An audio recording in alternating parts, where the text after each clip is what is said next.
So guys, ayan po ang ating baby Carmela. So unahan natin. So guys, ayan po si Carmela. Cute-cute naman ng baby ko. Yan, nag-sleep na siya. Yan, kanina may mga toys na siya. May nagbigay sa kanya ng toys and yung bigay din sa kanya ni Tita Anya. So ayan yung bed niya. Ayan. Ayan yung bed ni Carmela. Tapos, itong reclining chair pag nagigising siya. And ito naman yung sofa bed.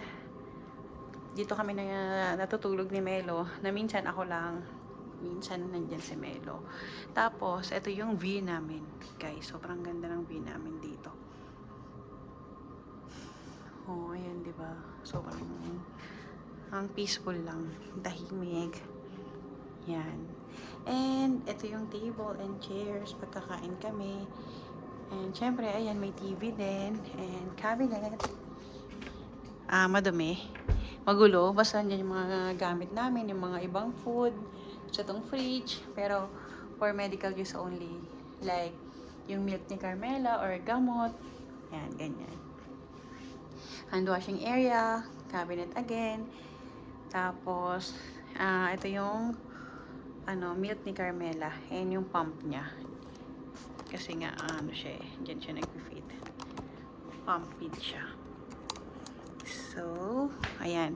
Kung makikita nyo guys, wear gloves kasi nga, kakatapos lang ng rotavirus vaccine ni Carmela. And then, ayan na yung front door namin dyan. Tapos, ito yung washroom namin.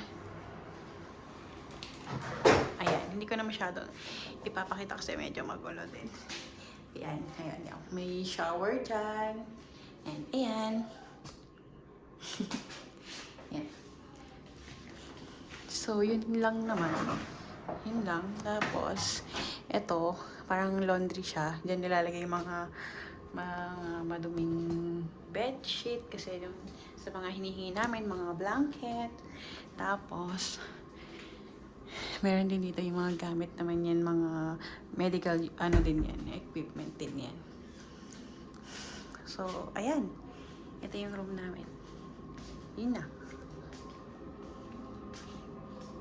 Yun guys. Look at the view. So perfect. Para kami naka-check-in lang. Pero syempre gusto na rin namin umuwi. Ayan. Ayan. Hopefully mag-okay na talaga si Carmela. Tuloy-tuloy na mag-okay na siya. Actually, okay na siya. Para may inaantay na lang kami na test niya. Yan, di ba? Sarap ng tulog niya, guys.